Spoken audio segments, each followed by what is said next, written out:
Hello বন্ধুরা, কেমন আছো? আজকে আমার কাজের বিরতি। আজকে আমার অফিস ছুটি। ওই জন্য ভাবলাম একটু নিজের ছাদ বারান্দায় এসে কোনো একটা জায়গার একটা ভিডিও করি। এসে দেখলাম পুরো বাগানটা ভিজে গেছে বৃষ্টির জলে। ভোরের রাতে আজকে অনেক ঝড় বৃষ্টি হয়েছে আর সেটা বাগান দেখে বেশ বোঝা যাচ্ছে। ভাবলাম তোমাদের সাথে শেয়ার করি আমার এই ছাদ বাগানের ছবিগুলো, রাদার ভিডিওগুলো। তো এই ভিডিওটা ভাবলাম সবথেকে ভালো, তাই জন্য তোমাদের সাথে শেয়ার করছি। দেখো ভিডিওটা, তোমাদের বাগানটা যদি ভালো লাগে অবশ্যই জানিও বন্ধুরা। আর যদি মনে করো কোনো রকম নতুন আইডিয়াস তুমি দিতে চাও যার থেকে আমার বাগানটা আরও সুন্দর লাগে ভবিষ্যতে, সেটাও তোমরা দিতে পারো। আমি খুব খুশি হব তোমাদের এই আইডিয়াসগুলো পেলে। আমি যতটুকু পারি আমার নিজের চেষ্টায় ছাদ বাগানটা করছি। আশা করি তোমাদের ভালো লাগবে।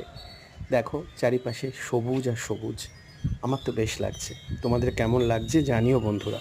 ভালো থেকো।